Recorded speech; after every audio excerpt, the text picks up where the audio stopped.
Hello viewers, I'm your host Uzma Jafri with another episode of South Asia Focus. Let's begin the show. While thousands have perished due to deadly COVID-19 in past 6 months, the human spirit has not given into the expanding crisis and the fear it has induced. It has been constantly battling the disease, and if vaccine developers are to be believed, then we will have a cure for the virus in less than 100 days. Talking about South Asia, India is the front runner and has been working on multiple vaccine trials. The country, which has been praised globally for the manner in which it has tackled the pandemic, has not only decided to produce millions of doses in coming days, but is planning to build a robust health infrastructure to preempt future dangers.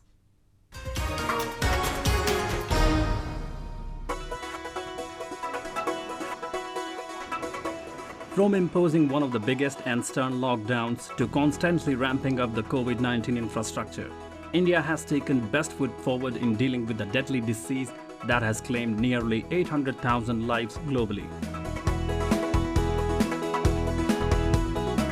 The country with the biggest population count after China, the alleged perpetrator has registered a recovery rate of over 71%, with the fatality rate dropping below 2. A considerably lower number against fatality rate of 5.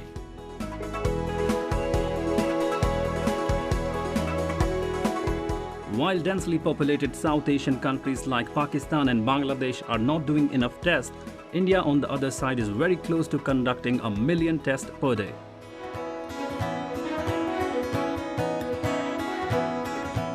While New Delhi had allowed its Serum Institute of India, the world's largest manufacturer of vaccines by volume, to conduct clinical trials of a vaccine candidate developed by Oxford University. Prime Minister Narendra Modi recently apprised nation about the multiple vaccine projects India was working on. Bharat में एक नहीं, दो नहीं, तीन vaccine उसके testing के अलग अलग चरण में है। वैज्ञानिकों से जब हरी झंडी मिल जाएगी, बड़े पैमाने पर प्रोडक्शन होगा और उसकी तैयारियां भी पूरी तरह रेडी हैं और तेजी से प्रोडक्शन के साथ वैक्सीन हर भारतीय तक कम से कम समय में कैसे पहुंचे, उसका खाका भी तैयार है, उसका रूपरेखा भी तैयार है। Despite its massive size, the country hasn't faced any hospitalization crunch so far. The combined efforts of both government and citizens have ensured that COVID positives find both medical attention and isolation in time. From world's largest quarantine centers to private isolation wards, Indians have united in the fight against the pandemic.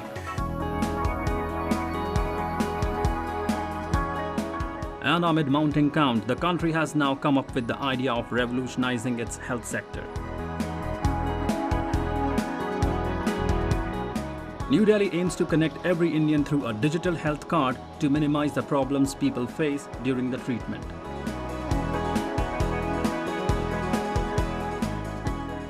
National digital health mission, उसका भी आरंभ किया जा रहा है। भारत के health sector में ये एक नई क्रांति ले आएगा।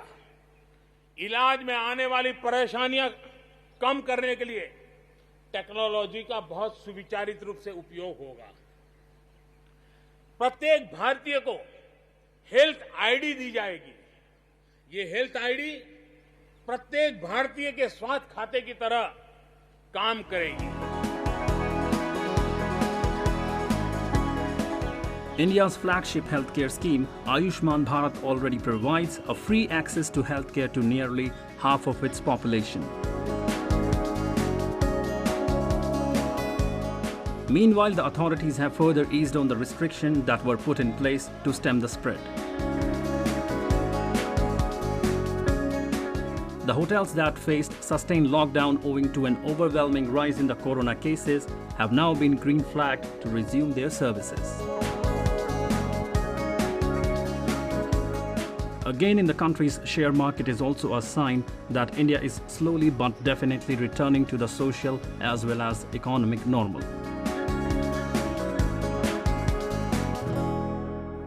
Moving on.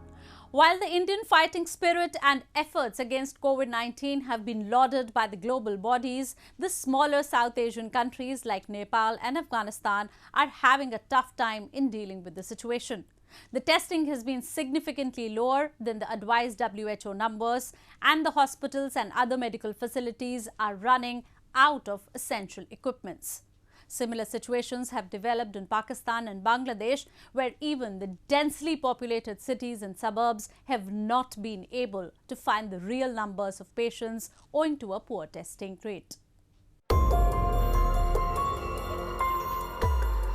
A rapid rise in the number of COVID patients across Nepal has overwhelmed its state-run hospitals. The weak health system of the country has been exposed as facilities have run out of beds and ventilator, with people running pillar to post for their treatment. The government has imposed a severe lockdown in the Kathmandu Valley. Transportation and gatherings have been banned, with transgressor facing a monetary fine or jail time for flouting restrictions.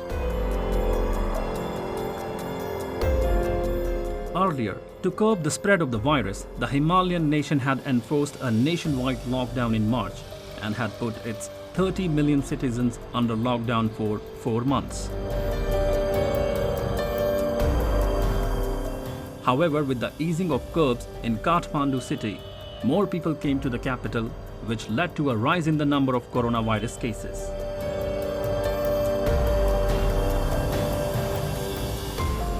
भोलिको दिनमा जुन यो संक्रमितको संख्या धेरै नै भयो भने जसरी हामीभन्दा धेरै शक्तिशाली र क्षमतावान राष्ट्रहरू पनि आज कोरोनादेखि हार खाइरहनु पर्ने अवस्था आएको छ। उहाँहरूले यस्ता संक्रमित व्यक्तिहरूलाई पनि अस्पतालमा भर्ना गर्न चाहिँ सक्नु भएको छैन। थुप्रै नेपालीहरू पनि अहिले पनि पीसीआर पोजिटिभ भए पनि विदेशमा आफ्नै कोठामा बसेर चाहिँ आराम गरिरहेको अवस्था छ। त उहाँहरूलाई खाली यो उहाँको चाहिँ रोगमा धेरै समस्या पर्यो, अर्थात् उहाँलाई चाहिँ अस्पतालमै भर्ना गर्नुपर्ने भयो, अक्सिजन नै दिनुपर्ने भयो, अथवा सास फेर्न गाह्रो नै भयो भने आइसियुमै भर्ना गर्नुपर्ने अवस्थामा मात्रै उहाँहरूलाई चाहिँ भर्ना गरेको अवस्था छ। These conditions have forced the government of Nepal to ask its citizens to quarantine themselves at home. Seemingly, the authorities were left with no options but to restrict people's movement. Meanwhile, in Afghanistan, a weaker health system hasn't been able to find the real number of patients in the country. Experts say the country, which has reported nearly 1,400 deaths till date, hasn't been able to find the real numbers owing to its weak capacities and over-reliance on foreign aid. In spite of an over 6-month health crisis, the country has managed to perform only a little over 100,000 tests. د کرونا ارقام نن 488 ټیسټونه په ټول دولتي لابراتوارونو کې شوي دي چې په دې 488 معایناتو کې 48 مثبت واقعي مونږ لرو. Real testing data for country is not available, and humanitarian societies say the number could be much more than what is available in the public domain. Testing numbers in other South Asian countries like Bangladesh too have declined. Dhaka introduced high testing fee in July, which has created more obstruction in finding the real numbers and stemming the spread of the virus. Pakistan, which has suffered huge economic jolts in past few months, has reopened its economy and traffic. Islamabad has allowed all domestic and international flights to resume operations. While it has brought a relief in the Pakistan markets, the government, it seems, has not done enough to contain the spread and in fact has deliberately pushed its people to vulnerability.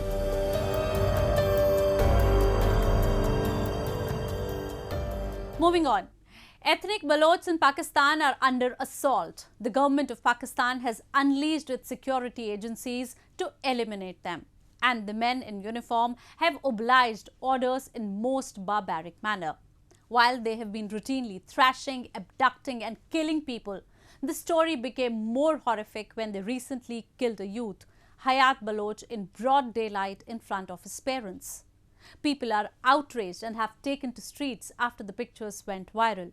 They have been demanding accountability and justice for Hayat.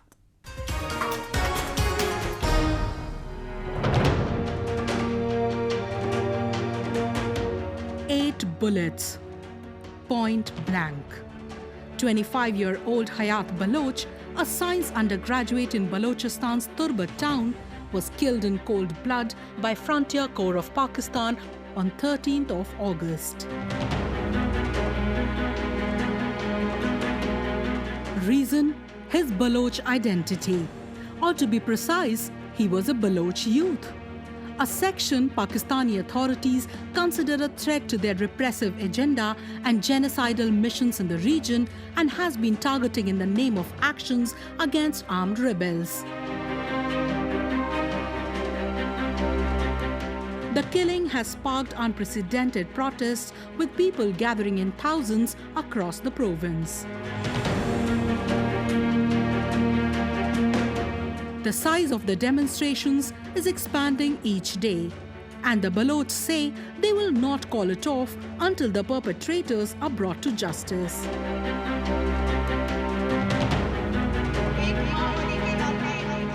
As per Baloch accounts, state-sponsored violence, abductions, torture, killings have become a new normal in Balochistan.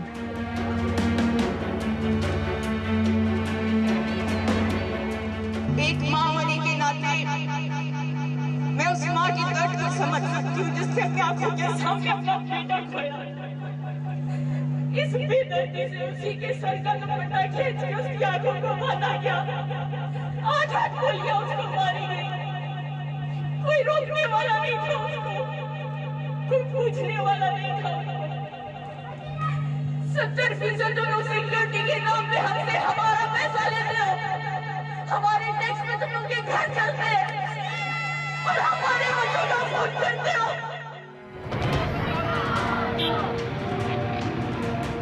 Social media has been simmering with the anti-Pakistan posts and videos.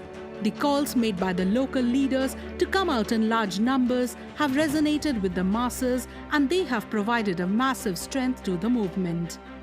A criminal silence from Islamabad has only validated the accusations. Data collected from different local and international agencies confirm to Baloch plights and charges. They say over 53,000 Balochs have disappeared till date, and the establishment is not sparing even the women and children. Baloch also say that authorities have adopted new tricks to execute extrajudicial killings. Label them as rebels working against the interest of the country.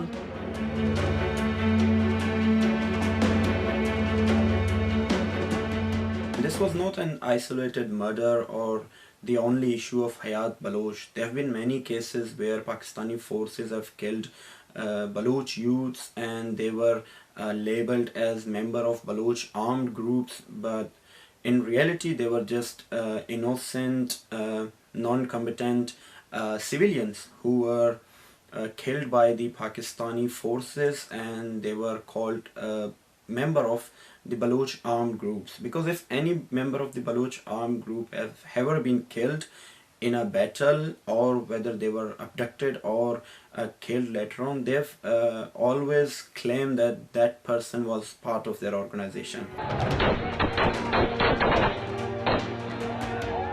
It is not just the state forces, but the establishment has been using mercenaries, also known as death squads, to carry out the genocide in the region. Only a few weeks back, the Brahmsh episode had shaken the conscience of humanity. And now, this brutal Hayat killing. Balochistan is literally turning into a human graveyard. And despite incriminating evidence, repeated pleas, the international community has taken little notice, with its actions restricted to condemnations. Balochs demand more.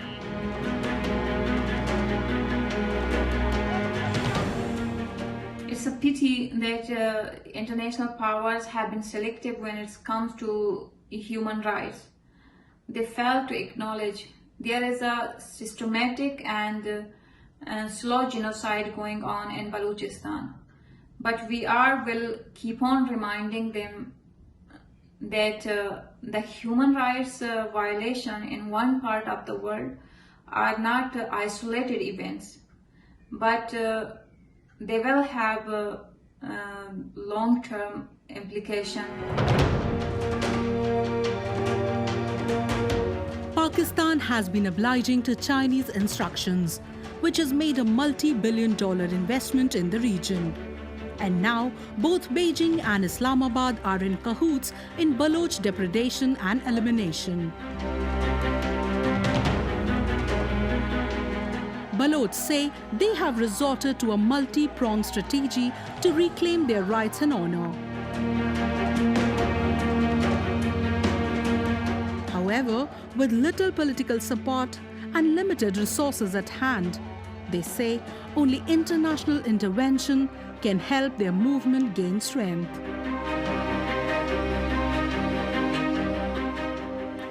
Moving on.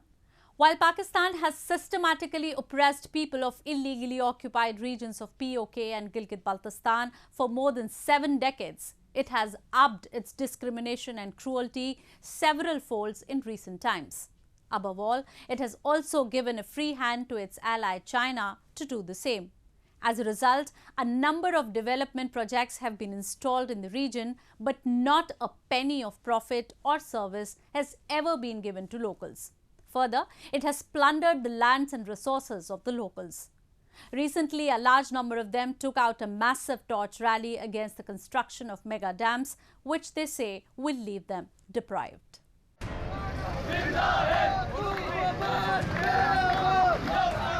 The people of illegally occupied POK took to streets in Muzaffarabad city as they held a massive torch rally to oppose the construction of mega dams by the Chinese firms on the Neelam Jhelum river.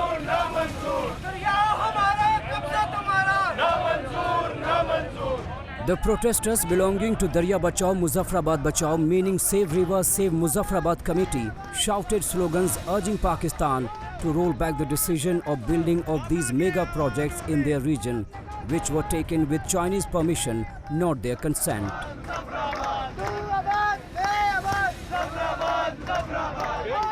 The head of the committee said that they will not give in to any political or administrative manipulation and will continue their demonstrations until the construction site is shut with companies gone.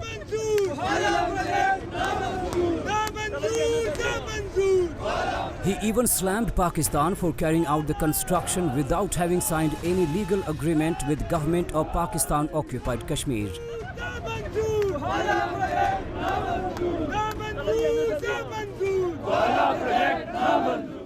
ये tunnel जो है हमारी मर्जी से नहीं बना, हमारे consent से नहीं बना, गवर्नमेंट के साथ किसी एग्रीमेंट के बगैर बना है। इसकी कोई लायबिलिटी हमारी नहीं है। अगर हमारी मर्जी के बगैर किसी ने आपकी ज़मीन पे एनक्रोच करके कब्जा करके कोई इन्वेस्टमेंट की है तो उसके जिम्मेदार के लोग नहीं हैं। Pakistan and China have signed agreements to construct Azad Patan and Kohala hydropower projects in Pakistan-occupied Kashmir, which the locals say will bring a multi-pronged crisis in the region. Signed on June 23, Kohala hydroelectric power project will be producing 1,124 megawatts of electricity and will be built on the Jhelum River at Muzaffarabad. One of the biggest investments of China in POK, this $2.3 billion project is sponsored by China Three Gorges Corporation, International Finance Corporation and Silk Road Fund and is expected to be complete by 2026. While the other project named Azad Patan hydropower project that was signed on July 6, 2020 will produce 700.7 megawatts of electricity. built on the Jhelum River in Sudhanoti district of Pakistan-occupied Kashmir. This $1.54 billion project is sponsored by the China Jizhoba Group of Company and is expected to be complete by 2026. As per the political activists from the region, this high Chinese presence in the area in the form of massive construction of dams has threatened the very existence of the locals by diverting the river waters and severely affecting the biodiversity of the region. ये जो मुजाहरा हुआ है मशल बरदार मुजफ्फराबाद में, ये कोई पहले मुजाहरा नहीं है। मुजाहरे तो एक तवील अरसे से हो रहे हैं, लेकिन उनकी सुनवाई नहीं हो रही। ये जो चाइना की 3 गॉर्जेस कॉरपोरेशन है, इसके साथ मिलकर ये बिलियंस ऑफ डॉलर्स का प्रोजेक्ट है। कोहाला हाइड्रो पावर प्रोजेक्ट और नीलम झेलम हाइड्रो पावर प्रोजेक्ट, और इसकी वजह से उन्होंने दरियाओं के रास्ते चेंज कर दिए, जिसकी वजह से नंबर 1 मुजफ्फराबाद का और इर्द गिर्द के जो इलाके हैं उनका जो दर्जा हरारत है, टेम्परेचर है, वो बहुत ज़्यादा बढ़ गया है। Pakistan has been manufacturing lies and floating propagandas regarding the region, but the truth is that people have been leading a life of misery owing to Islamabad's exploitative designs. And now with China too joining in, the quality of life of people is only going to deteriorate. Now let's talk about India once again, the land of religious and cultural diversity, where a large number of people from all faiths live and practice their rituals in harmony. In similar spirits, Sikh devotees gathered at the holiest Sikh shrine, Golden Temple in India's northern Amritsar city, to mark the 416th anniversary of the installation of their holy book, Guru Granth Sahib, with immense enthusiasm. Let's take a look. A pool of devotees gathered at the holiest Sikh shrine, Golden Temple in the Amritsar city of Punjab, to mark the most auspicious occasion of Guru Granth Sahib's anniversary, or Prakash Parv. Unfazed by the norms of social distancing, Sikh devotees took out a religious procession from Ramsar Shrine to Golden Temple, in which they carried the holy book in a palanquin. The anniversary was celebrated in an elaborated extravaganza while singing religious hymns.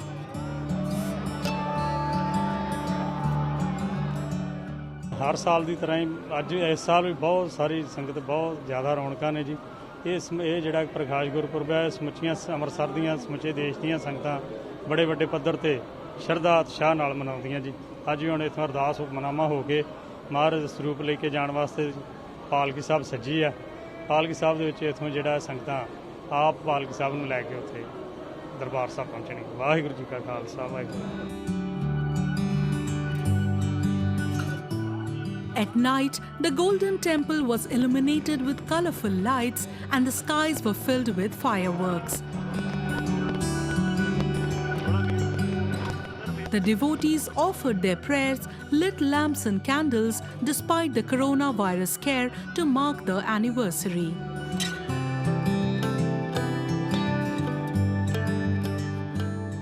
संगत तो बिना कुछ भी चंगा नहीं लगता सी, पर अज भरपूर संगत को देख के मन में एक आस हो गई कि कोरोना महामारी सतगुरु छेती खत्म करनगे ते सच्चे पातशाह गुरु रामदास जी का गुरपुरब आ रहा है।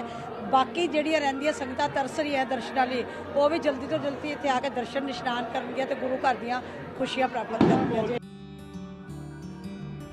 The Guru Granth Sahib was composed predominantly by 6 Sikh gurus: Guru Nanak, Guru Angad, Guru Amar Das, Guru Ram Das, Guru Arjan and Guru Tegh Bahadur. The holy book is regarded by the Sikhs as a living embodiment of their 10 spiritual leaders and is pivotal in worship in Sikhism. The massive project to compile it, which has hymns of some of the 10 Sikh gurus and prominent saints of the medieval period, was undertaken by the 5th Guru of the Sikhs, Guru Arjan Dev. The voluminous book was finally completed in 1604 and was installed at the Golden Temple. The followers say that Sikhism teaches men and women of every race and religion to be equals. With that, we come to the end of this week's episode. See you next week. Goodbye and take care.